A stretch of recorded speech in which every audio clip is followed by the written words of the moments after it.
Greetings, fellow chainsaw connoisseurs and arborists and just people who like watching YouTube videos. We got us a new clone today. Actually, I've had this for a couple weeks now, but just getting around to it, and thought I'd do another little unboxing and show you guys what you get.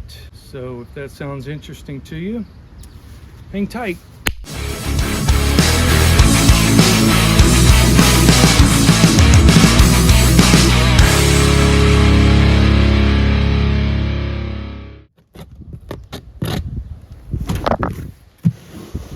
All right, here we go. We got us another Holtzfforma for the working man. So another clone. This is the newest Husqvarna 3120 clone chainsaw. So let's open her up, see what we got. If you guys are watching this video and decide you want to get one, reach out to Mr. Scott at Hawkfire Saws. He's located in Logan, Ohio.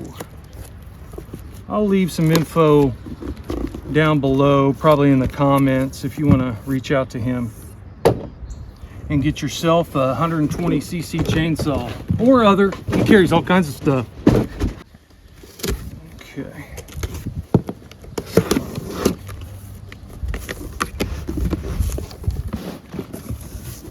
Here we go. We have this stuff. These scrunches they send are enormous. I love these things. And then you got all your Allens for Husqvarna, and then a tuning screwdriver. This bag's really nice. I like these bags. And you get your little mixing pot. And oh, the manual. You know what we do with those, right? And the chainsaw. Let's get this thing out. I heard that Holtzfforma was coming out with a 3120. This is before Neotech came out with one. And I've been really anxious to get my hands on one of these too. Man, good looking saw right there. And there we have it. So it's a big saw, gentlemen, ladies. Here's the other side. Both dogs on there. I just so happened to have we had a storm here in Indiana come through, and usually when that happens with high winds, we get these maple trees uproot. But anyway, do a few little things here. Open this up like so, just like OEM, everything.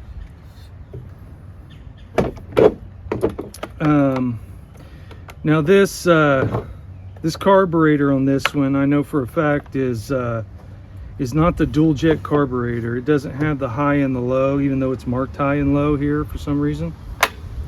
It just has the two adjustments, the idle and the high-low screw. So there's that. I know Mr. Kevin Levanway does the mods on those. He does a real good job. He's done a couple for me. If anybody's interested in getting the high jet added on these. So yeah, now this right here, well, here's your choke, here's your on off. This right here is not, there's some confusion on these right here. On the OEM version, this switch right here is for oil, yes, but it's for, a lot of people think it's like the old school, you know, you kind of keep pressing it and it'll give you extra oil, where it's actually not. It holds it either wide open, where if your saw is running, it's oiling, or just switches to, if you switch it off, it switches to the automatic oiler internally. That's what that switch is for there. Okay, really good for milling. Have that wide open all the time. So anyway, if there's any questions on that. So I do not like these old school mufflers.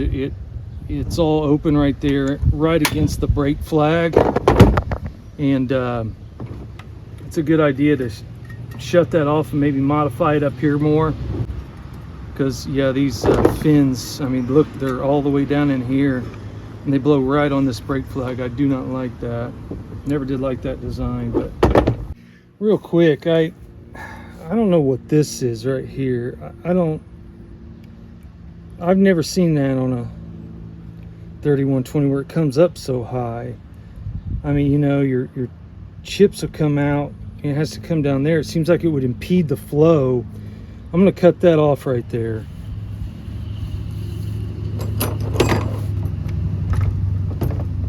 I don't like that at all. I'm going to cut that off right there with the old pocket knife. Something like that right there. I think that's a little better. It matches that ledge right there. So, you know, one thing I don't like on this saw is, I've seen a lot of saws like this. See how, I don't know if you can see it in the camera or not, see how the orange doesn't match? I know that's nitpicking, but and this thing's almost like a pink color. Like, I don't know how well that's picking up on the camera. See how this is a different color? It's like a pink-ish orange or something. I don't know what that is. Man, I just don't fit good either. These 3120s, you have to kind of put the back in first and then feed the front. It's weird. They're all kind of like that. And then this big old thing gets in the way. Well, one flaw on this already is this chain tensioner. It's this, the part that the guide here that goes in the bar is stuck. It's stuck in the between the metal here. It's stuck in between these two pieces of metal. I've tried to, like, you can see where I marred it. When you start unscrewing it, the whole screw comes out because this is stuck in there. I'll show you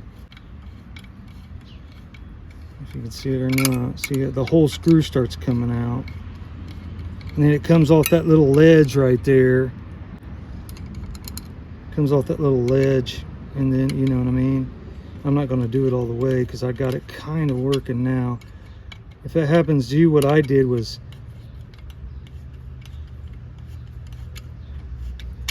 I tried to screw it in, then I just kind of beat the screw back down like that, and on here too.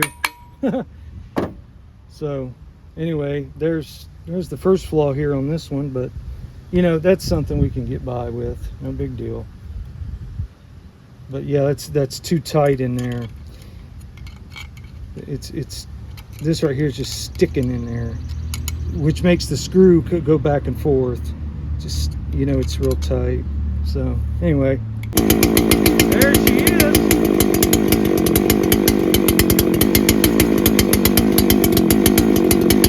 I'm gonna put it in the wood before I start tuning on it.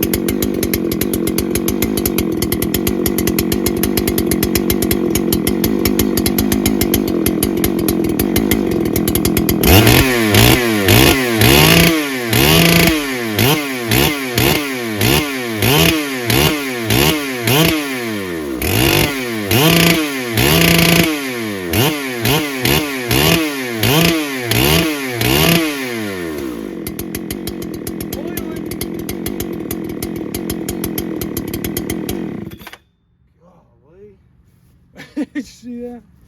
Yeah, she's oiling good. So we'll go ahead and go to where the wood is, and we'll start cutting on it and see what happens.